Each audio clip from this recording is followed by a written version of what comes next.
বিসমিল্লাহির রহমানির রহিম।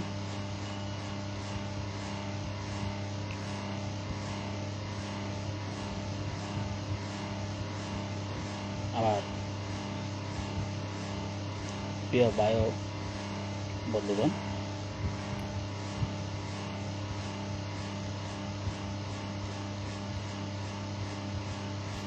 আমি গত শুক্রবার একটা লাইভে এসেছিলাম, আপনারা জানেন অনেকেই।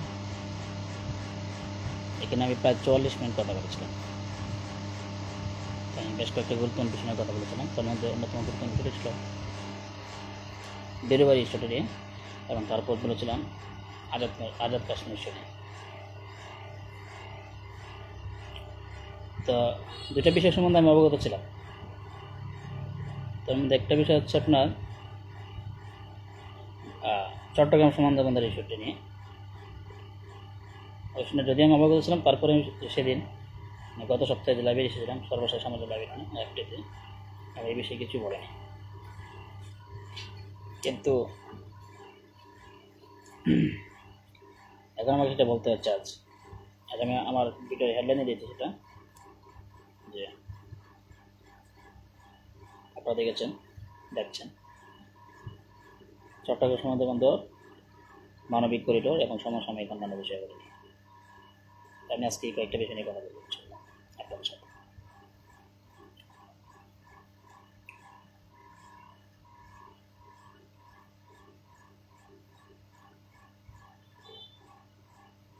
প্রিয় ভাই বন্ধুগণ,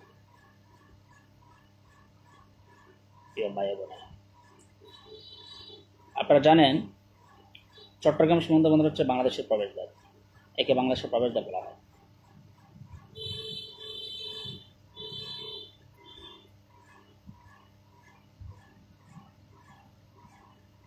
অবৈধ অসাংবিধানিক ইউনূস সরকার এই চট্টগ্রাম সমুদ্র বন্দরকেই বিদেশিদের হাতে তুলে দিতে চেয়েছে, যা একটি সম্পূর্ণ অনৈতিক অন্যায় কাজ, অন্যায় পদক্ষেপ, অনৈতিক পদক্ষেপ। বাংলাদেশ স্বাধীনতা সার্বভৌমত্ব ফ্রন্ট অবৈধ অসাংবিধানিক ইউনূস সরকারের, যদিও আমরা তাদের প্রত্যেকটি কার্যাবলীর বিরুদ্ধে অবস্থান নিয়েছি এবং আমরা তাদের প্রত্যেকটি কার্যক্রমের বিরুদ্ধে তীব্র নিন্দা এবং প্রতিবাদ জ্ঞাপন করছি, তবে আমরা এই কাজটি নিয়ে আমরা বিশেষভাবে তীব্র নিন্দা এবং প্রতিবাদ জানাচ্ছি। একটা বৈধ সরকার নির্বাচিত হলে, বৈধ সরকার যখন কোনো একটা পদক্ষেপ গ্রহণ করে দেশের রাষ্ট্রবিরোধী, নৈতিকতা বিরোধী বা নিতান্ত তাদের পলিসিকে বাস্তবায়ন করতে গিয়ে যখন রাষ্ট্রের বিরুদ্ধে বা জনস্বার্থ বিরুদ্ধে কোনো পদক্ষেপ চলে যায়, তখন তাদের কার্যক্রমের বিরুদ্ধে এই ধরনের প্রতিবাদ এবং নিন্দা জ্ঞাপন করা যায়। তো সরকারটা হচ্ছে অবৈধ সরকার, যা ইউনূস সরকার। তাদের অ্যাক্টিভিটি যা করতে সবই অবৈধ। এখন তাদের এই একটি কাজের জন্য আমি কীভাবে বিশেষভাবে প্রতিবাদ জানাই, নিন্দা জ্ঞাপন করি, আমি সেটাই বুঝতে পারতেছিলাম না। যাই হোক, আমরা তাদের এই কাজটার বিরুদ্ধে তীব্র নিন্দা প্রতিবাদ জানাই, অন্যান্য কাজের বিরুদ্ধে জানাই, এই কাজটার বিরুদ্ধেও জানাচ্ছি। আর শুধু তাই নয়, আপনারা জানেন বাংলাদেশ স্বাধীনতা সার্বভৌমত্ব রক্ষার একটি কাঙ্ক্ষিত রাজনৈতিক দল, দেশের জনগণের, এই দেশের জনসাধারণের, সর্বসাধারণের একটি প্রত্যাশিত রাজনৈতিক দল। আমরা মনে করি আমরা এদেশের পক্ষ শক্তি বলে সর্বপ্রথম ঘোষণা প্রদানকারী রাজনৈতিক সংগঠন। আমরা এই সত্যের পক্ষ শক্তি ঘোষণাকারী প্রথম রাজনৈতিক সংগঠন এদেশে। আমরা এর পক্ষ শক্তি ঘোষণাকারী প্রথম রাজনৈতিক সংগঠন। আমরা এদেশের পক্ষে, আমরা সত্যের পক্ষে, আমরা ন্যায়ের পক্ষে, আমরা স্বাধীনতার পক্ষে, আমরা সার্বভৌমত্বের পক্ষে, আমরা মুক্তিযুদ্ধের পক্ষে। আমরা 1971 সালে, আমরা এখন বলতে হচ্ছে আমাকে প্রসঙ্গক্রমে, 1971 সালে যে মুক্তিযুদ্ধ হয়েছে সেই মুক্তিযুদ্ধের পক্ষ শক্তি আমরা। 24-এর গণঅভ্যুত্থানের তথাকথিত যে দ্বিতীয় স্বাধীনতা আন্দোলন বা দ্বিতীয় মুক্তিযুদ্ধ যেটা বলা হচ্ছিল, যা সম্পূর্ণ অনৈতিক অন্যায়, আমরা সেই আন্দোলনের কথা বলছি না, আমরা 1971 সালে মুক্তিযুদ্ধের পক্ষ। আমরা মুক্তিযুদ্ধের পক্ষ শক্তি। আমরা মনে করি মুক্তিযুদ্ধের মাধ্যমে যে বাংলাদেশ অর্জিত হয়েছে, পাকিস্তান হানাদার মুক্ত হয়েছে, যদিও বাংলাদেশ অর্জিত হওয়ার ব্যাপারে মুক্তিযুদ্ধের চেয়ে বঙ্গবন্ধু শেখ মুজিবুর রহমান কর্তৃক স্বাধীনতা ঘোষণাটাই গুরুত্বপূর্ণ বেশি। তার মানে মুক্তিযুদ্ধে কাটো করে দেখছি না, আপনি সেটা বিভিন্ন দিকে ব্যাখ্যা করবেন না। কারণ দেশ স্বাধীন হয়েছে বঙ্গবন্ধু শেখ মুজিবুর রহমান কর্তৃক স্বাধীনতা ঘোষণার মাধ্যমে, তারপর আমরা মুক্তিযুদ্ধ ঝাঁপিয়ে পড়ি এবং পাকিস্তান শক্তি মুক্ত করি, হানাদার মুক্ত করি এই দেশকে। ঠিক আছে? তো আমরা সেই মুক্তিযুদ্ধের পক্ষে, আমরা মনে করি সেটা ঠিক, যে মুক্তিযুদ্ধ হয়েছিল সেটা ঠিক। আমরা মুক্তিযুদ্ধের পক্ষ শক্তি। তো আমরা কোনো দিনই সেটা মেনে নিতে পারি না, মেনে নিতে পারবো না যে দেশের প্রবেশদ্বার চট্টগ্রাম সমুদ্র বন্দর সেটা বিদেশিদের হাতে চলে যাবে। আমরা কখনোই চট্টগ্রাম সমুদ্র বন্দরকে কোনো বিদেশি সংস্থা, কমিশন, কর্তৃপক্ষের হাতে তুলে দিতে দিব না। আমরা সেই ব্যাপারে যথাযথ পদক্ষেপ গ্রহণ করছি। এখানে একটা টার্মিনাল রয়েছে, পতেঙ্গা টার্মিনাল। এই টার্মিনালটা অবৈধ আওয়ামী লীগ সরকার থাকাকালীন সময় সেটা একটা বিদেশি সংস্থার হাতে দিয়ে দিয়েছে। আমরা সেটা নিয়ে কাজ করছি এবং আমরা সেটাও প্রত্যাশা করছি আমরা সেটা নিয়ে ভাবব। আমরা যথাযথ কারণ যদি খুঁজে না পাই তাহলে আমরা এই পতেঙ্গা টার্মিনাল দায়িত্ব থেকেও ওই বিদেশি সংস্থাকে অবগত দিয়ে দেব। সেটার জন্য দরকার হবে জনসমর্থন আর জনগণের ভোটে বিজয় হয়ে এদেশের পক্ষ শক্তি সরকার গঠন করা। ইনশাল্লাহ আমরা রাষ্ট্রপতি অধিষ্ঠিত হলে আমরা সেটা দেখব। উপযুক্ত কারণ খুঁজে না পেলে আমরা তাদেরকে সেসব দায়িত্ব অবগত দেব। আর আমরা এদেশের পক্ষ শক্তি, আমরা অন্যায় করি না, কোনো অন্যায়কে প্রশ্রয় দেয় না।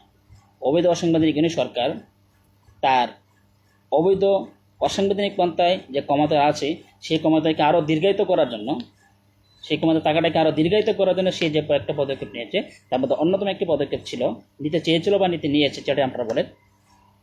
আপনাদের কাছে ইনফরমেশন নিয়ে সেটা বলার সুযোগ আমি বেশ কয়েকটা সামাজিক যোগাযোগের মাধ্যমে দেখেছি যে আপনি এই বিষয়ে অনেক বলেছেন, অনেক ভিডিও আপলোড করেছেন, অনেক ভিডিও শেয়ার করেছেন, অনেক স্ট্যাটাস করেছেন, অনেক লেখালেখি করেছেন, অনেক কিছুই হচ্ছে।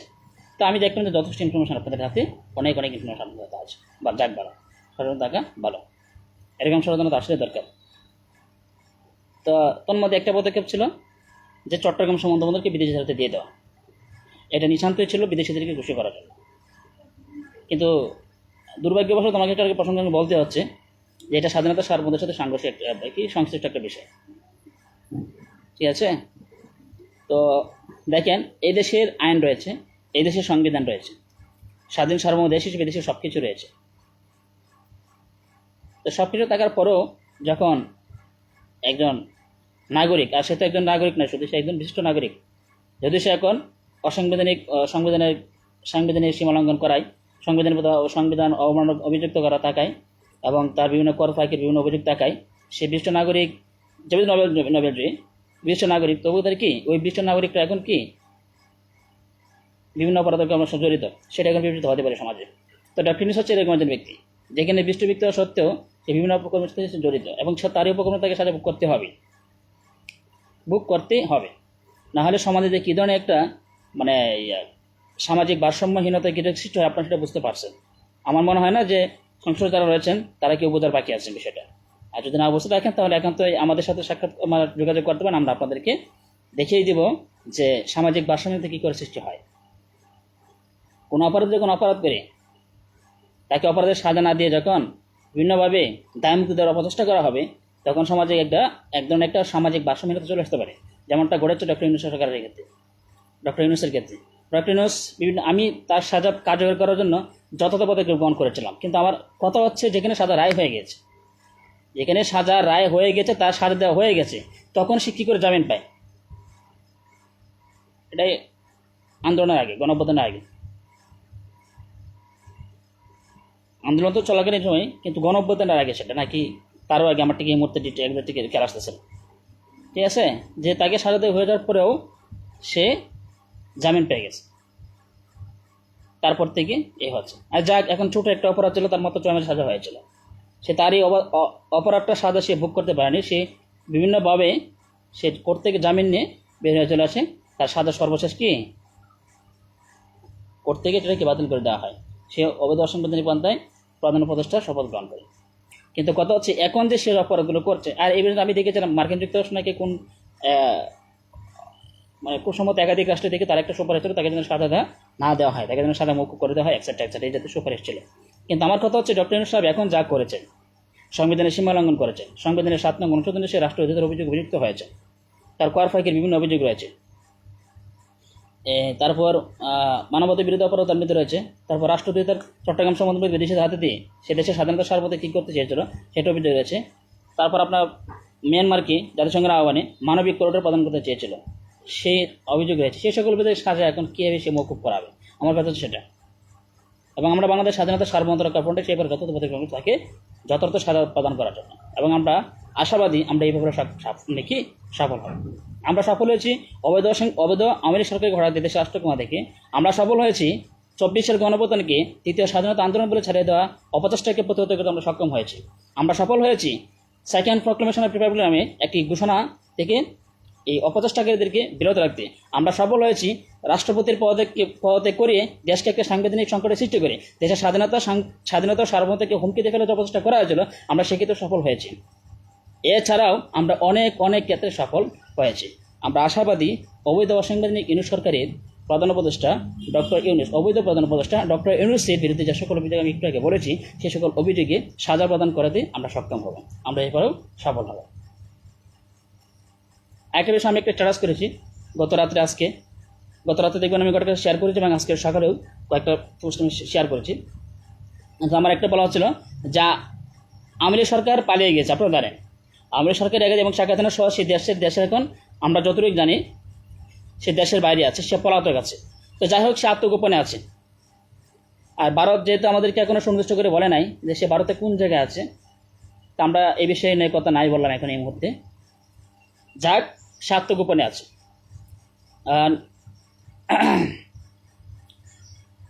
এখন দেখেন এই সে আত্মগোপনে আছে, এবং তার বেশ কয়েকজন সদস্য মন্ত্রিপরিষদের বেশ কয়েকজন সদস্য আত্মগোপনে আছে। তার দলীয় অধিকাংশ নয়, বলা চলে প্রায় শতভাগ দলীয় সদস্য নেতা কর্মীরা কি পলাতক, প্রায় শতভাগ। আবার এদের মধ্যে কেউ কি অ্যারেস্ট হয়েছে।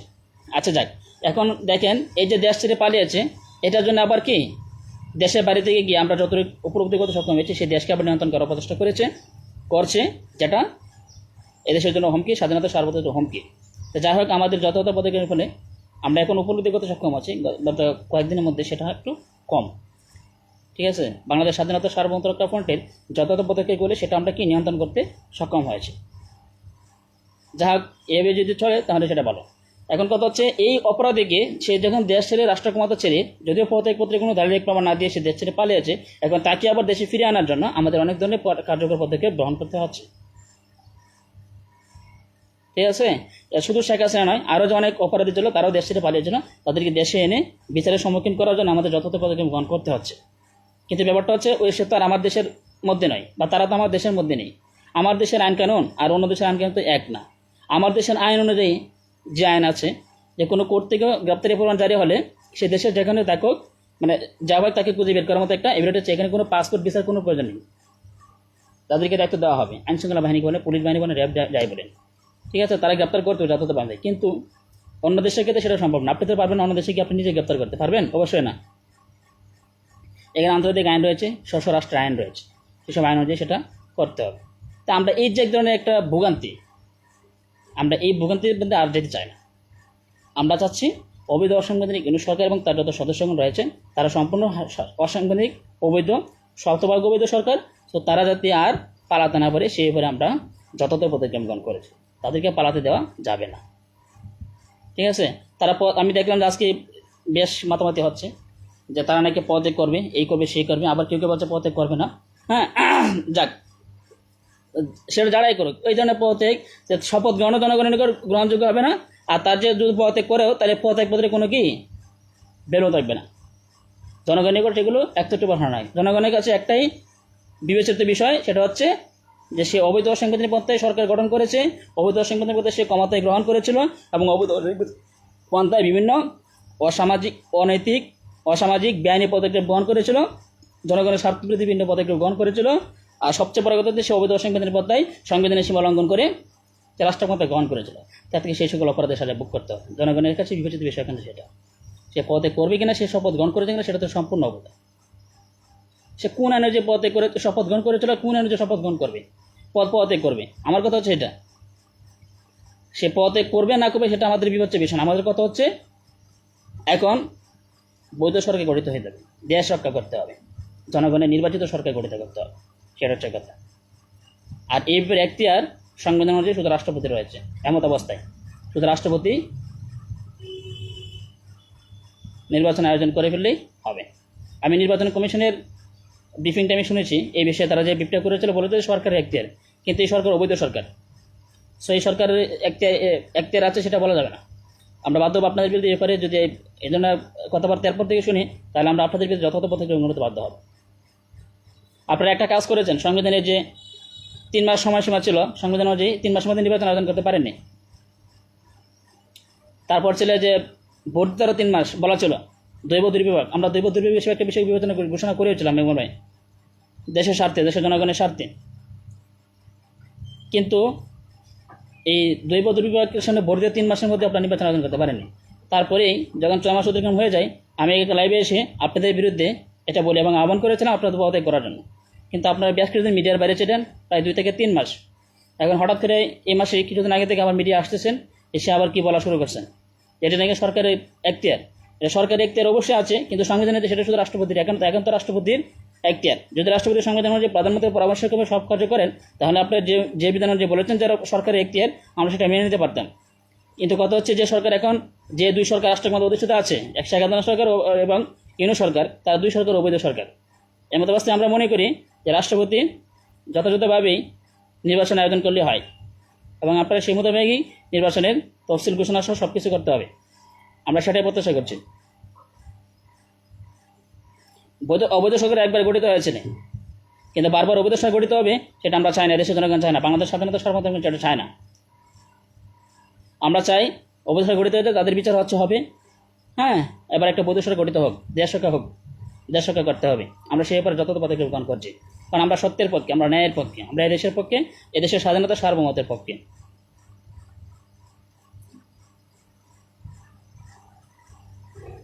যাক, তো আমার আপনাদের বিরুদ্ধে অ্যাকশন নেওয়া আছে, যে আপনাদের পদত্যাগের আহ্বান জানানো হয়েছিল, আপনারা এতদিন পর্যন্ত কেন পদত্যাগ করেননি আমরা সেটা এখন দেখতে হবে। তবে আমরা তো শুধু এই বিষয় নিয়ে ভাবি না, আমরা সব বিষয় নিয়ে ভাবছি। আপনারা জানেন যে প্রাসঙ্গিক মার্কেটে বলতে হচ্ছে, বলা যাবে সেটা হচ্ছে, আপনারা জানেন আমাদের একটা অন্যান্য সব পরিকল্পনার মধ্যে একটা পরিকল্পনা হচ্ছে মহাপরিকল্পনা। আমরা এই দেশকে নিয়ে একটা মহাপরিকল্পনা গ্রহণ করেছি, যে পরিকল্পনাকে আমরা মহাপরিকল্পনা হিসেবে বিবেচনা করছি এবং ঘোষণা করেছি। এই মহাপরিকল্পনা হচ্ছে আমাদের আমি আবারও বলছি, আবার ঘোষণা করছি, সেটা হচ্ছে পৃথিবীতে যতদিন রাষ্ট্রের ধারণা থাকবে ততদিন বাংলাদেশ থাকবে।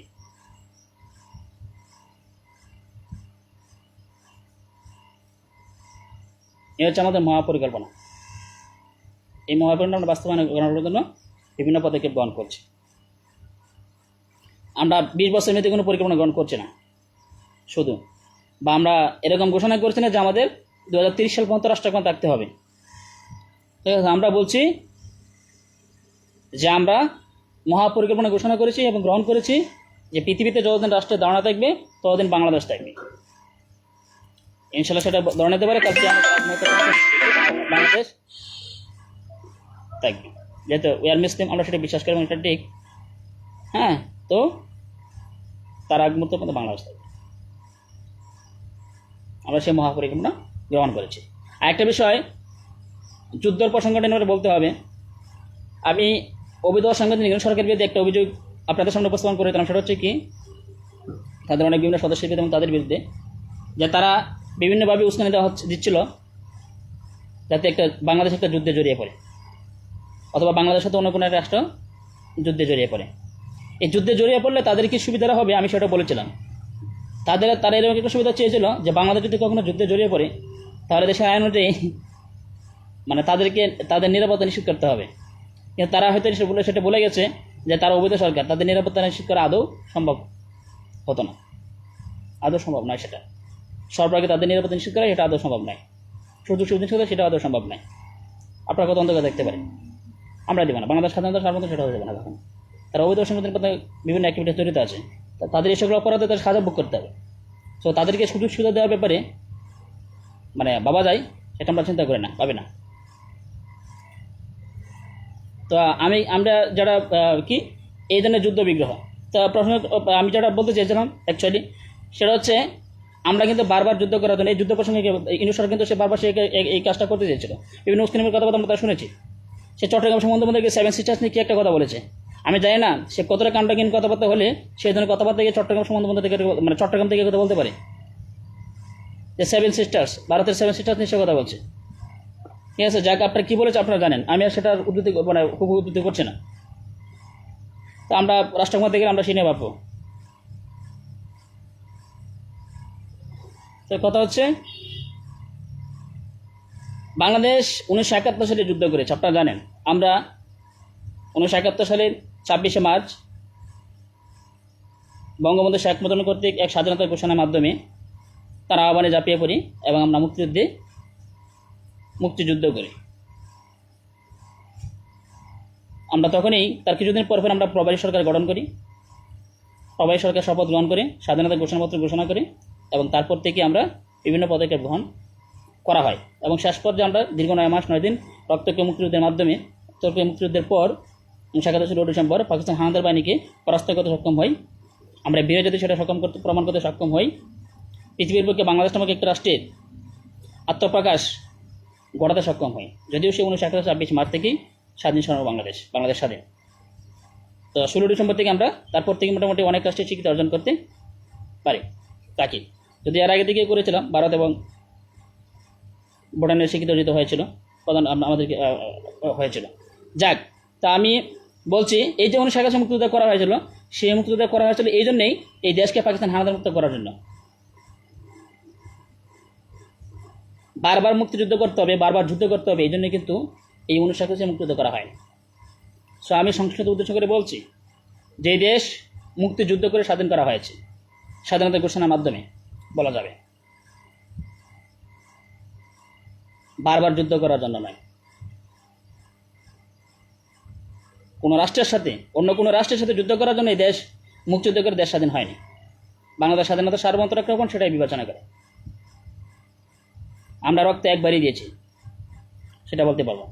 সেই 1971 সালে দীর্ঘ 9 মাস 9 দিনে আমাদের অনেক তাজা প্রাণ গড়েছে, তাজা প্রাণ ঝরেছে। আমি যেটাকে 0.3 মিলিয়ন বলছি। আর বঙ্গবন্ধু শেখ মুজিবুর রহমানের এক ভাষণ অনুযায়ী সেটা 3 মিলিয়ন। সো কথা হচ্ছে আমরা বরাবরই যুদ্ধ বিগ্রহের বিপক্ষে। এই দেশকে স্বাধীন করা হয়েছে মুক্তিযুদ্ধের মাধ্যমে, এই জন্য নয় যে আমরা কিছুদিন পর পরে অন্য কোনো রাষ্ট্র যুদ্ধ করবে, এই জন্য না। এদেশ স্বাধীন, এদেশ স্বাধীন আছে, স্বাধীন থাকে।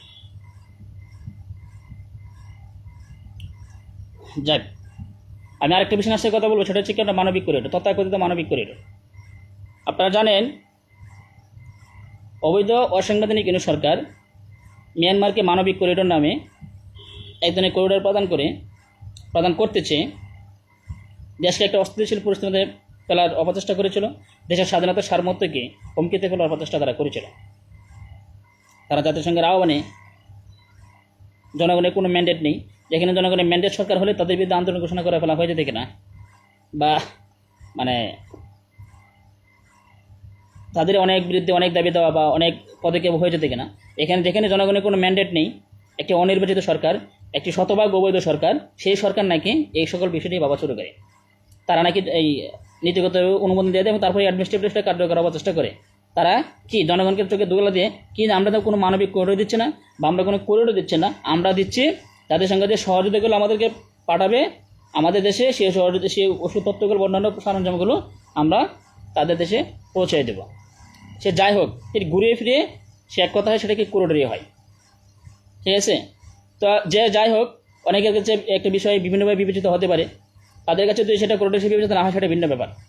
তবে আমরা যেটা শুধু সবটা বলছি, আমরা মিয়ানমারকে কোনো ধরনের মানবিক করিডোর প্রদান করতে দিব না, কোনো ধরনের মানবিক করিডোর প্রদান করব না, কোনো ধরনের করিডোর প্রদান করতে দেব না, কোনো ধরনের করিডোর প্রদান করব না। এবং তারা যেটা বলছে যে অন্য কোনো ব্যক্তি প্রতিষ্ঠান, কোনো বৈদেশিক ব্যক্তি প্রতিষ্ঠানের কোনো সাহায্য, ওষুধপত্র, অন্যান্য সরঞ্জামাদি এই দেশ হয়ে তাদের দেশে পৌঁছানোর যে কথা তারা বলছে, আমরা সেটাও হতে দেব না। অর্থাৎ আমরা কোনো ধরনের করিডোর তাদেরকে প্রদান করতে দেব না। আর মিয়ানমার রাখাইনদের নিয়ে তারা যে ইস্যুটা, সেটা আজকে নতুন ইস্যু নয়, এটা গত কয়েক দশকের ইস্যু নয় মনে করি, এটা অনেক বছর আগের একটি ইস্যু। অনেক বছর আগে থেকে তাদের নিয়ে এই ধরনের ঘটনা ঘটে আসছে। তো প্রসঙ্গক্রমে আমাকে একটা কথা বলতে হবে, আমি যখন বিশ্ববিদ্যালয়ের ছাত্র, যখন ওই মায়ানমারের যে রোহিঙ্গা নাগরিকদেরকে বাংলাদেশে আশ্রয় দেওয়া হয়, তারপরে দেন চট্টগ্রাম বিশ্ববিদ্যালয়ে আমি তখন পড়াশোনা করি। আর চট্টগ্রাম বিশ্ববিদ্যালয় থেকে ওখানে দূরত্ব খুব বেশি নয়, তুলনামূলকভাবে কমই বলা যাবে। তো আমি তখন নিজেই আমি আহ্বান করেছিলাম সংস্কৃত উদ্দেশ্য করে, বেশ করে যে সরকার, সেখানে সরকার ছিল, তো তখন কিন্তু আমি তার বিরুদ্ধে আমার এত নেই কী বলো যে তার বিরুদ্ধে আমি আন্দোলন ঘোষণা করছি না বা আমি সরকার গঠন করার কাজ তখন করছি না বলা যাবে, বা আমি যে রাজনৈতিক দল গঠন করবো সেটার কি আনুষ্ঠানিক কোনো ঘোষণা তখন আসেনি। তখন আমি তাকে আহ্বান করি তাদেরকে আশ্রয় দেওয়ার জন্য, যেটা আমি বলেছি যে আমার আহ্বান আমি একাধিক সময় করেছি বিভিন্নভাবে। তখন তার আশ্রয় দেওয়ার জন্য যথাযথ পদক্ষেপ গ্রহণ করে। তো এখানে বলতে কি যে কয়েকটা ফোর্স রয়েছে, বিজিবি, নেভি, তারপর হচ্ছে আপনার এই কোস্টগার্ড, সেনাবাহিনী, এদের অবদান যথেষ্ট। কিন্তু আনফর্চুনেটলি আমাকে সেটা বলতে হচ্ছে আমি স্বপ্নে কখনো কল্পনা করিনি যে আমি যাদেরকে আশ্রয় দিতে বলেছিলাম যে তাদের কয়েক লাখ গড়াবে, সেটা আমি স্বপ্নে কল্পনা করি ভাবিনি। তাহলে হয়তো আমি এই ধরনের আহ্বান তাদেরকে সরকারের প্রতি আমি করতাম না। আমি হয়তো ভেবেছি যেহেতু একটা দাঙ্গা হচ্ছে বলা হচ্ছে যে তাদেরকে মানে পিটিএ, সেনাবাহিনী থেকে পিটিএ তাদেরকে বের করে দেওয়া হচ্ছে, আমি হয়তো ভেবেছি কয়েকশো থেকে কয়েক হাজার সর্বোচ্চ হতে পারে, এটা অ্যাকচুয়াল। ঠিক আছে, যদি আমি সেটা ভেবে বলেছিলাম তাকে আশ্রয় দেওয়ার জন্য, এবং সেটা কি আমাদের উচিত হবে, আমি সেটাই বলেছিলাম। কিন্তু কথা হচ্ছে আমি দেখলাম যে সেটা কয়েক লাখ গড়ালো, এবং তারপর আমি আরেকবার কয়েক মাস পরে শুনলাম যে সেটা কি 10 লাখ পেরিয়ে আছে। এটা আমি কোনোদিন স্বপ্নে কল্পনা করতে পারিনি। তো এবারে আওয়ামী লীগের বিরুদ্ধে যথাযথ পদক্ষেপ গ্রহণ করা যাবে কিনা, আমি কি তাদেরকে সত্যি থেকে সব রোহিঙ্গা নাগরিককে আশ্রয় দেওয়ার জন্য বলেছিলাম কিনা, সেটা আমি দেখব। আমরা রাষ্ট্র ক্ষমতায় গেলে আমরা সেটা তদন্ত করব।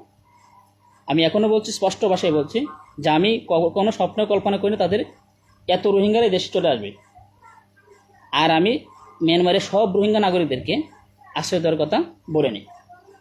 আমি যেহেতু একটা ঘটনা জাস্ট একটা ঘটছিল যেটা কয়েকশো থেকে কয়েক হাজার সর্বোচ্চ হতে পারে, দয়া আমি কয়েকশোর মধ্যে হাজারের মধ্যেই বা সর্বোচ্চ হলে কয়েক হাজার, আমি সেটাই ভেবে সেই কথা আমাকে বলা হয়তো আহ্বান হয়েছে। কিন্তু এটার জন্য আজকে আমাদের কয়েকটা বছর ধরে আমাদের অনেক ধরনের ভোগান্তি হচ্ছে। তারা এই দেশে আশ্রয় গ্রহণ করছে, তাদেরকে নিতে তালবানা, বিভিন্ন সময় বিভিন্ন টালবানা হচ্ছে। আমির সরকার বেশ কয়েক বছর সেটা আমি তারা কতটুকু করেছে যতটুকু জানে, তবে অভ্যন্তরীণ বহির মানে কি বাহ্যিক দৃষ্টিকোণ থেকে আমার যেটা বলতে হচ্ছে যে তারা আমি একাধিকবার শুনে তারা বিভিন্ন পদক্ষেপ গ্রহণ করে তাদেরকে ফেরত পাঠানোর জন্য, কিন্তু তারা ব্যর্থ হয়েছে। বেশ কয়েকটা বছর গেছে, এখন সেটা আমাদের কাদের ওপরেও পড়ছে, তো অন্যতম একটা বিষয় হয়ে দাঁড়াচ্ছে। ঠিক আছে, সো আমরা সেটা বিষয়টা খুবই মানে কি চিন্তিত আছে যে আসলে সমাধান হয়ে গেলে তো যত দ্রুত সমাধান হয় সেটাই ভালো। তো আমি যেটা বলতে চাচ্ছি যে আসলেই আমি এই উদ্দেশ্যে এই ধরনের কোনো উদ্দেশ্য করে আসি না, অন্য কোনো উদ্দেশ্য আছে কিনা সেটা তদন্ত করা হবে আমরা রাষ্ট্রের মতো গ্রহণ করলে এই যে রোহিঙ্গা নাগরিকদেরকে নিয়ে, এই হচ্ছে বিষয়টা। তো হচ্ছে এই ধরনের যে আমি কথা বলছি এই ইস্যুটা, মায়ানমারের ইস্যুটা, সেটা হচ্ছে কি তাদের একটা অভ্যন্তরীণ নিজস্ব ইস্যু, এবং সেটা অনেকদিন আগের একটা ইস্যু, এটা নতুন কোনো ইস্যু নয়। তো এই যে রোহিঙ্গা বলেন, রাখাইন বলেন, বা মিয়ানমার আরাকান রাজ্য বলেন, যাই বলেন, যেখানে দেখলাম যে তাদের এখানে বুলযোগের প্রমাণ আমাদের আমি যখন আন্দোলন ঘোষণা করি আওয়ামী সরকারের বিরুদ্ধে 2024 সালের 4 ফেব্রুয়ারি, তখনও তাদের একটা আন্দোলন চলছিল, তাদের অভ্যন্তরীণ আন্দোলন চলছিল। তো এই সকল ব্যাপার হচ্ছে মিয়ানমার অভ্যন্তরীণ বিষয়। সো এই সকল বিষয়ে বাংলাদেশ কখনো নাক গলায় না, গলাবে না। আমরা কোনো রাষ্ট্রে অন্য কোনো রাষ্ট্রের অভ্যন্তরীণ বিষয় হস্তক্ষেপ পছন্দ করে না, এবং আমাদের রাষ্ট্রের কোনো অভ্যন্তরীণ বিষয় অন্য কোনো হস্তক্ষেপ করে সেটা আমরা পছন্দ করি না। তো এখান থেকে তাদের অভ্যন্তরীণ বিষয় সেটা, সো তাদের অভ্যন্তরীণ বিষয় যেহেতু, তো তাদের নাগরিকদের ব্যাপারে তারা কী করে তাদের সেবা নিশ্চিত করবে, তাদের সুযোগ নিশ্চিত করবে, সেটা একান্ত তাদের ব্যাপার। আমি এই কথাটা বলতে চাচ্ছিলাম না, যদিও আমি প্রসঙ্গে আমাকে বলতে হচ্ছে। জাতিসংঘ বলুক বা অন্য কোনো আন্তর্জাতিক সংস্থায় বলুক, বৈদেশিক কোনো যে কোনো ব্যক্তি প্রতিষ্ঠানে বলুক, তাদের রাষ্ট্রের কোনো নাগরিককে বা তাদের রাষ্ট্রের কোনো অভ্যন্তরীণ কোনো জায়গায় কোনো ধরনের সাহায্য সহায়তা পাঠাতে হলে সেটা কীভাবে পাঠাতে হবে সেটা তাদের ব্যাপার, ওই রাষ্ট্রের ব্যাপার। এটা বাংলাদেশ হয়ে ওই দেশে কোনো সাহায্য সহায়তা পাঠানোর অপছন্দ করার চিন্তা বাদ দিতে হবে। বাংলাদেশ এই ধরনের করিডোর প্রদান করবে না, কোনোদিনই মিয়ানমারকে প্রদান করবে না। তারপর হচ্ছে শুধু মিয়ানমার নয়, আমরা 1974 সালে বঙ্গবন্ধু শেখ মুজিবুর রহমান কর্তৃক যে বেরুবাড়িকে ভারতের কাছে হস্তান্তর করা হয়েছিল, আমরা সেটা নিয়েও আমি আমার গত ভিডিওতে আমি সেটা বলেছিলাম যে আমরা সেই ব্যাপারে যথাযথ পদক্ষেপ গ্রহণ করছি। আমরা যেহেতু এখন ছিটমহলের বিনিময়ে এটা শুরু হয়েছে, সো এই বেরুবাড়িকে আমাদের হাতে ফিরিয়ে আনার জন্য আমরা যথাযথ পদক্ষেপ গ্রহণ করছি। তবে হ্যাঁ, আমরা এবারে কোনো অনৈতিক অন্যায় কোনো পদক্ষেপ গ্রহণ করবো না, বিকজ আমরা অনৈতিক অন্যায় কোনো পদক্ষেপ গ্রহণ করি না, আমরা সেগুলোকে প্রশ্রয় দিই না, আমরা কোনো অন্যায় করি না, আমরা কোনো অন্যায়কে প্রশ্রয় দেই না। এটা অনৈতিক, সম্পূর্ণ একটা অনৈতিক কার্য ভারতের জন্য এই বেরোবারিকে এখনও তাদের নিয়ন্ত্রণে রাখে। যেহেতু ছিটমহল বিনিময় হয়ে গেছে, আর একটা বিষয় বলতে হবে, আমরা যদি মনে করি বঙ্গবন্ধু শেখ মুজিবুর রহমান সরকার ভারতের যে বিষয়টা বিবেচনা রেখে তাদেরকে বেরোবারি হস্তান্তর করেছিল, তার মধ্যে একটি বিষয় ছিল এটা যে ভারত বাংলাদেশের মুক্তিযুদ্ধের কি স্বীকৃতি দিয়েছিল এবং তাদেরকে আমাদের অনেক আশ্রিত শরণার্থী তাদের ভারত আশ্রয় দিয়েছিল। ইভেন ভারত আমাদের পক্ষে যুদ্ধ আমাদের সাথে এসে আমাদের দেশে এসে আমাদের পক্ষে যুদ্ধ করেছে হানাদার বাহিনীর বিরুদ্ধে। বাংলাদেশের মুক্তি বাহিনী এবং ভারতের মিত্র বাহিনী, এই দুই বাহিনীর সমন্বয়ে আমাদের গঠিত হয়েছিল কি যৌথ বাহিনী। আমরা সেই ইতিহাস ভুলে যাইনি, এদেশের জনগণ সাধারণ বলবে না, সারা জীবনেও বলবে না, কারণ ইতিহাস বিকৃত করে আমাদের পলিসির বাইরে, এটা আমাদের নীতিবিরুদ্ধ কাজ। তো এইসব বিবেচনা করে বেরোবার হস্তান্তর করা হয়েছিল। এখন আমার কথা হচ্ছে, যেহেতু ছিটমহলের সব বিনিময় সব শুরু হয়ে গেছে, শুধু একটা ছিটমহল ভিতরে আঙ্গরপত্র হকাম ছিটমহলটার ভিতরে গিয়ে, তাহলে আমরা মনে করি ভারত এই ধরনের পদক্ষেপ এখন কি থাকতে পারে না। আমরা তাদেরকে দিয়েছি 54 বছর দিয়েছি, আর নয়, আমরা বেরোবারিকে ভারতের নিয়ন্ত্রণে রাখতে দিতে পারি না। আমরা সেই ব্যাপারে যথাযথ প্রতিক্রমণ করছি, বেরোবারিকে সম্পূর্ণভাবেই বাংলাদেশের নিয়ন্ত্রণ নিয়ে আসা হবে। বাংলাদেশের সার্বভৌমতার অধীনেই তাদেরকে এই অঞ্চলটাকে রাখা হবে, এই জায়গাটাকে রাখা হবে। আমরা সেই ব্যাপারে যথাযথ পদক্ষেপ গ্রহণ করছি। আর চুক্তি অনুযায়ী 1974 সালে ইন্দিরা গান্ধী সরকার, তৎকালীন ইন্দিরা গান্ধী ভারতের বাংলাদেশের বঙ্গবন্ধু শেখ মুজিবুর সরকার করতে, তৎকালীন সময় বাংলাদেশ ভারতের মধ্যে যে চুক্তি সম্পাদিত হয়েছিল, সেই চুক্তি অনুযায়ী এবং 2011 সালে ছিটমহল বিনিময় যেটা হয়েছিল, তারপর 2014 সালের পরে, সেটা আমার বলা হয়তো 14 সালের পরে আসে, যেটা 14 সাল না, সেটা 2016 সালের দিকে হবে মেবি। তো ওই সময়ে যারা হচ্ছিল এই যে চুক্তিগুলো হয়েছিল, সেই সব দিক বিবেচনা করি, সেই সব চুক্তি অনুযায়ী আমরা যথাযথ পদক্ষেপ গ্রহণ করব। তবে আমরা বেরোবারিকে আর ভারতের নিয়ন্ত্রণে থাকতে দিব না, সেই ব্যাপারে আমরা যথাযথ পদক্ষেপ গ্রহণ করছি। এ হচ্ছে বিষয়। তো আমার যে কথাটা হচ্ছে সংক্ষিপ্তভাবে, মানবিক কোর্টে শুনে, যে তথাগত মানবিক কোর্টে শুনে যে আমরা এটা একান্ত তাদের ব্যাপার। জাতিসংঘের এই ধরনের আমি এখন জাতিসংঘের বিরুদ্ধে বলতে চাচ্ছিলাম যে জাতিসংঘ এই ধরনের আহ্বান করাটা আমরা আসলেই মেনে নিতে পারছি না। বাংলাদেশ স্বাধীনতা সার্বভৌমত্ব রক্ষার পর জাতিসংঘের এই ধরনের আহ্বানকে কোনোভাবেই মেনে নিতে পারছে না। ওটা তাদের একটা অভ্যন্তরীণ বিষয়। ওদের রাষ্ট্রে আপনারা কি পাঠাবেন না পাঠাবেন, কি সাহায্য সহায়তা পাঠাবেন না পাঠাবেন, এটা তাদের একান্ত তাদের ব্যাপার। ওদের সাথে আলোচনা করে আপনারা এটা পাঠাইতে পারেন কিনা, এটা আপনাদের ব্যাপার। কিন্তু বাংলাদেশের মাধ্যমে, বাংলাদেশকে দিয়ে, বাংলাদেশের মধ্য দিয়ে এই ধরনের সাহায্য সহায়তা পাঠানোর দাবি আপনারা করতে পারেন না, দাবি তো আপনারা পেশ করতে পারেন না, আহ্বান করতে পারেন না। আমরা এই সকল দাবি দেওয়ার বিরুদ্ধে, জাতিসংঘের এই ধরনের কর্মকাণ্ডের বিরুদ্ধে তীব্র নিন্দা এবং প্রতিবাদ জানাচ্ছি। জাতিসংঘ সংগঠন ভালো, আমাদের রাষ্ট্রের জন্মলগ্ন থেকে এই সংগঠনের সাথে আমাদের সম্পর্ক ভালো, কিন্তু তার মানে এই নয় জাতিসংঘ যদি কোনো অন্যায় পদক্ষেপ, অন্যায় কোনো আহ্বান করে বাংলাদেশের প্রতি, যেমন মানবিক করিডোর ইস্যু, একটা অবৈধ সরকারের কাছে এই ধরনের দাবি দেওয়া পেশ করেন, তা আবার কি দেশের স্বাধীনতা সার্বভৌমত্বের উপর হুমকি সৃষ্টিকারী এক ধরনের দাবি দেওয়া বা আহ্বান। আমরা এই ধরনের অ্যাক্টিভিটিসের বিরুদ্ধে, কর্মকাণ্ডের বিরুদ্ধে তীব্র নিন্দা এবং প্রতিবাদ জানাই।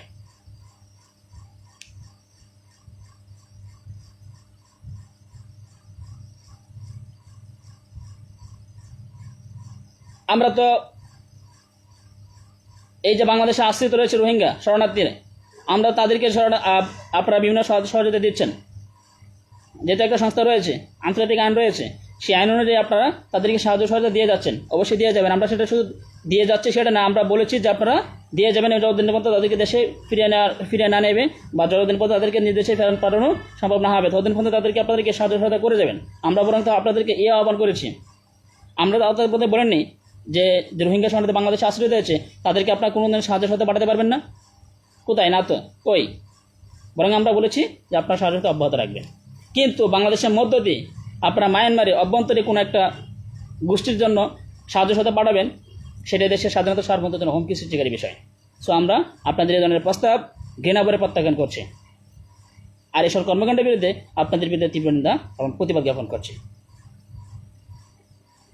যাক, আমি আর অন্যান্য বিষয়গুলো তো আপনারা জানেন দেশে কী হচ্ছে না হচ্ছে, আর আমি কিন্তু সাধারণত লাইভে এত আসতে চাই না, হ্যাঁ, কারণ আমি জানি যে এই দেশকে, আর যাই হোক, আমি জানি যে আমাকে একদিন এই দেশকে কোর্টে অর্জন করে আমাকে দেশকে নেতৃত্ব দিতে হবে।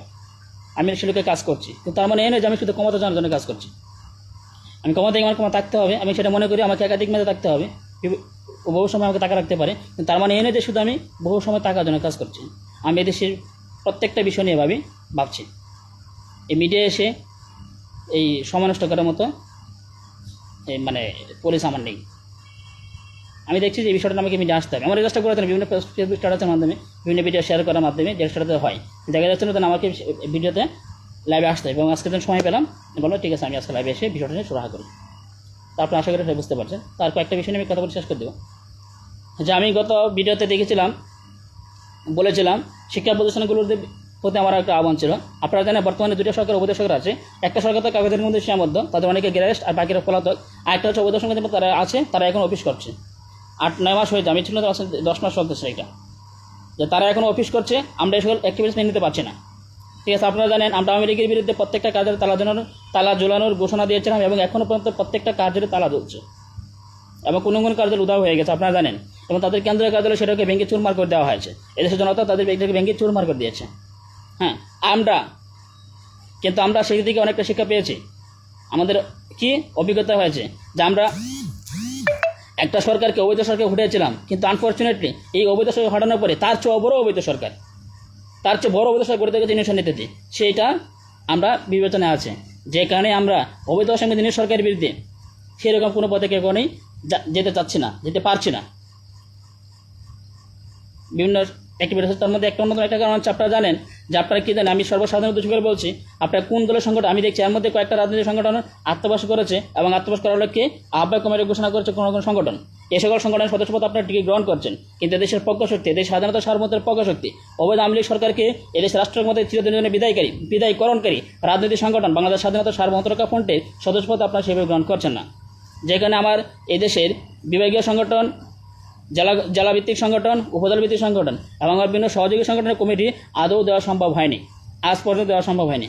যে কারণে আমরা ইউনিট সরকারের বিরুদ্ধে, অবৈধ অসাংবিধানিক ইউনিট সরকারের বিরুদ্ধে সেই রকম কোনো পদক্ষেপ এখনো গ্রহণ করতে পারছি না। যেহেতু আমাদের একটা বিশাল অভিজ্ঞতা হয়েছে অবৈধ আওয়ামী সরকার রাষ্ট্রের মধ্যে হটানোর পরে, এবং আমরা মনে করি সেটা চিরদিনের জন্য হটেছে। এই চিরদিনের জন্য রাষ্ট্রের মধ্যে হটানোর পরে একটা তার চেয়ে বড় অবৈধ সরকার ইউনিট নীতিতে গঠিত হয়েছে। যে লোকটাকে সম্পূর্ণ কি অরাজনৈতিক ব্যক্তি ছিল, সে কোনো রাজনৈতিক দলের সদস্যপদ নেই তার, সে দেশের বাইরে ছিল বেশ কয়েক বছর, সে একটা নোবেল জয়ী, তার বিরুদ্ধে বিভিন্ন কর ফাঁকির অভিযোগ রয়েছে এবং সর্বশেষ তার বিরুদ্ধে 6 মাস সাজা হয়েছিল। সেই সাজা থেকে সেই অন্যায়ভাবে, অনৈতিকভাবে সে কোর্টের চোখে দোলা দিয়ে সে কি জামিন নিয়ে দেশ ছেড়ে পালিয়েছিল। এই ব্যক্তিটাকে এনে রাষ্ট্রপতি কর্তৃক যে একটা সাংবিধানিক পদ এবং সম্মানিত পদ, দেশের supreme post of this country according to the constitution, সেই ব্যক্তির মাধ্যমে তাকে শপথ বাক্য পাঠ করানো হয়েছিল। আমরা এ সকল অপকর্মের বিরুদ্ধে শুরু থেকেই তীব্র নিন্দা এবং প্রতিবাদ জ্ঞাপন করে আসছি। যাক, আমি দেশের প্রতিষ্ঠানগুলো রয়েছে চট্টগ্রাম সমুদ্র বন্দর, এই শর্টে নিয়ে আমি শেষ করে দেবো। এটা নিয়ে শুরু করেছিলাম। চট্টগ্রাম সমুদ্র বন্দর কর্তৃপক্ষ রয়েছে বাংলাদেশে। আমি আশা করব চট্টগ্রাম সমুদ্র বন্দর কর্তৃপক্ষের মাধ্যমেই এই বন্দর পরিচালিত হবে। আপনাদেরকে সেই ব্যাপারে যথাযথ পদক্ষেপ গ্রহণ করতে হবে। পার্টি, রাজনীতি সংগঠন, সে বাংলাদেশ স্বাধীনতা সার্বভৌমত্ব রক্ষা ফ্রন্ট সেই ব্যাপারে যা পদক্ষেপ গ্রহণ করার তাদের গ্রহণ করছে। আমরা কোনো বিদেশি সংস্থা, কমিশন বা কর্তৃপক্ষ নিকট এই ধরনের কোনো সমুদ্র বন্দরকে হস্তান্তর করতে পারে না বা নিয়ে দিতে পারে না। এই দেশের শিক্ষা প্রতিষ্ঠানগুলোর উদ্দেশ্যে এবং যে সকল আপনার পাবলিক অ্যাডমিনিস্ট্রেশন মিনিস্ট্রি এবং তার অধীনে যেটা রয়েছে Bangladesh public administration training centre, আপনাদেরকে আমি উদ্দেশ্য করে আহ্বান করছি, আপনার এই ধরনের প্রশিক্ষণ এবং আপনাদেরকে জনপ্রশাসনে যারা রয়েছেন তাদেরকে এমনভাবে দক্ষ করে তুলতে হবে প্রশিক্ষণের মাধ্যমে, বিভিন্ন পদক্ষেপের মাধ্যমে, যাতে এই ধরনের চট্টগ্রাম বন্দর, সমুদ্র বন্দর আমরা নিজেরাই পরিচালনা করতে পারি। ডক্টর ইউনূস সাহেব যেটা বলেছিলেন, আমরা এই ধরনের কথাবার্তার বিরুদ্ধে তীব্র নিন্দা এবং প্রতিবাদ জ্ঞাপন করছি। এই দেশ পেরেছে, এই দেশ 54 বছর পেরেছে এই বন্দরকে এই দেশ পরিচালনা করতে। এখন হঠাৎ করে স্বাধীনতা অর্জনের 54 বছর পর হঠাৎ করে জনগণকে কেন বলা হবে? এটা নিজক রাষ্ট্রদ্রোহিতা ছাড়া কিছুই নয়। অবৈধ অসাংবিধানিক সরকারের অবৈধ প্রধান উপদেষ্টা এই ধরনের কথাবার্তা বলার মধ্যে আপনার রাষ্ট্রদ্রোহিতা লুকিয়ে রয়েছে। এছাড়াও আপনি সংবিধানের 7 নং অনুচ্ছেদ অনুযায়ী সংবিধান অবমাননা করে সাংবিধানিক উপায় না করে অসাংবিধানিক মাত্রায় রাষ্ট্রক্ষমতা গ্রহণ করে আপনি রাষ্ট্রদ্রোহিতার অভিযোগ উত্থিত হয়েছেন। আপনাদের শুধু এই অভিযোগ নয়, আরও বিভিন্নভাবে রাষ্ট্রদ্রোহিতার অভিযোগ উত্থাপিত হচ্ছে এবং সেই সকল অভিযোগ যদি সত্য হতে প্রমাণিত হয় তাহলে সেই সকল অপরাধ আপনার বিরুদ্ধে আপনাকে সাজা ভোগ করতে হবে। আমরা সেই পরে যত পদক্ষেপ গ্রহণ করছি। চট্টগ্রাম সমুদ্র বন্দর আপনাদেরকে সেভাবে করতে, চট্টগ্রাম সমুদ্র বন্দর যারা রয়েছে বা ভবিষ্যতে যারা আসতে পারে, আমি শিক্ষা প্রতিষ্ঠান বলেছি আপনাদের শিক্ষার্থীদেরকে ভবিষ্যতে যারা আসতে পারে প্রবাবিলিটি তাদেরকে সেভাবে করে তুলতে হবে, যাতে এই ধরনের পরিস্থিতিতে পড়তে না হয়, বিদেশি কোনো সংস্থা ভিত্তিক প্রতিষ্ঠানের হাতে এই চট্টগ্রাম সমুদ্র বন্দর পরিচালনার দায়িত্ব অর্পণ করতে না হয়। পাবলিক অ্যাডমিনিস্ট্রেশন মিনিস্ট্রি এবং পিপিআরটিসিকে সেভাবে যথাযথ পদক্ষেপ গ্রহণ করতে হবে। এছাড়া ব্যাপার হচ্ছে চট্টগ্রাম সমুদ্র বন্দর অনেক প্রতিষ্ঠান রয়েছেন তারা ব্যবহার করেন। বিশেষ করে বাংলাদেশে যে আমদানি রপ্তানি করে প্রতিষ্ঠানগুলো রয়েছে তারা এই বন্দর ব্যবহার করে। তা আমদানি রপ্তানি করে প্রতিষ্ঠানগুলো যদি চট্টগ্রাম সমুদ্র বন্দর বা যারা মংলা সমুদ্র বন্দর ব্যবহার করেন, মংলা সমুদ্র বন্দর, যারা পায়রা সমুদ্র বন্দর ব্যবহার করেন, পায়রা সমুদ্র বন্দর, আর যারা 3 সমুদ্র বন্দর ব্যবহার করেন, এই 3 সমুদ্র বন্দর ব্যাপারে যদি যথাযথ অ্যাক্টিভিটিস না থাকে, ওই সমুদ্র বন্দর যাতে ভালোভাবে পরিচালিত হয়, হ্যাঁ, তাহলে আমরা বাধ্য হব ওই চট্টগ্রাম সমুদ্র বন্দর, মংলা সমুদ্র বন্দর, পায়রা সমুদ্র বন্দর দিয়ে ওই প্রতিষ্ঠানের যে যাবতীয় কার্যক্রম বন্ধ করে দিতে। বাংলাদেশ স্বাধীনতা সার্বভৌমত্ব বিষয়ে বিশ্বাস করি যে সবাই মিলে যদি আমরা এই ধরনের অ্যাক্টিভিটিস পরিচালনা করি, আমরা সব দিক বিবেচনা করি, তাহলে এই ধরনের কোনো প্রয়োজনীয়তা আসবে না যে আমাদের একটা গুরুত্বপূর্ণ সমুদ্র বন্দর, এটাকে বাংলাদেশের প্রবেশদ্বার বলা হয়, এই ছোট্ট প্রবেশদ্বারকেই অন্য কোনো বিদেশি প্রতিষ্ঠানের হাতে অর্পণ করে দিয়ে পরিচালনার দায়িত্ব দিতে হবে।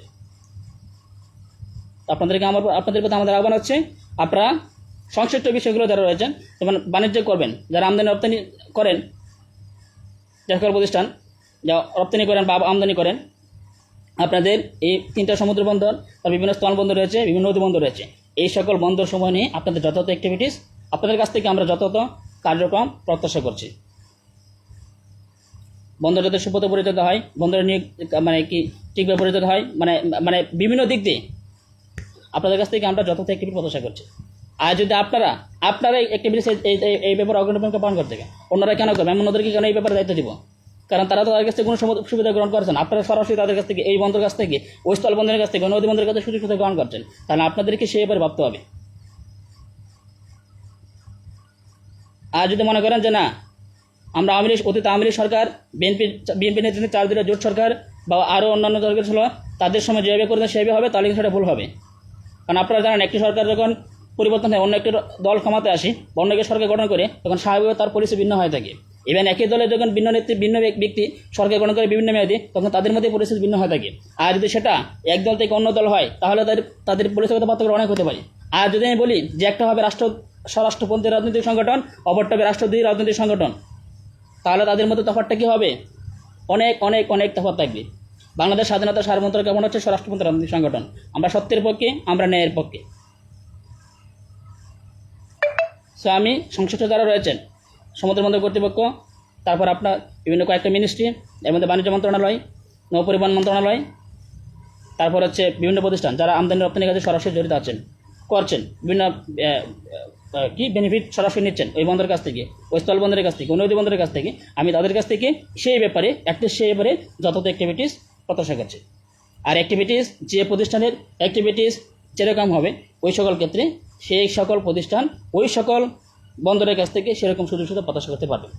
ছুটি অক্টোবর সেটা কার্যকর করা হবে। এরকম অন্যান্য প্রতিষ্ঠান যারা রয়েছেন, আপনার সংশ্লিষ্ট বিষয়ে যা যেরকম অবদান রাখতে পারবেন, সেই সকল প্রতিষ্ঠানের কাছ থেকে আপনারা সেরকম সুযোগ সুবিধা গ্রহণ করতে পারবেন। ইভেন আপনারা সেই অ্যাক্টিভিটিস অনুযায়ী আপনারা ওই সকল প্রতিষ্ঠানের কাছে সুযোগ সুবিধা প্রদান করতে পারবেন। বিনিময়ে আপনারা যে প্রফিটগুলো করেন সেটা করতে পারবেন, আর্নিং মানি করতে পারেন। যাক, সবাই ভালো থাকবেন, সুস্থ থাকবেন। আমি আমার কথা আজকে আর দীর্ঘায়িত করছি না। জয় বাংলাদেশ।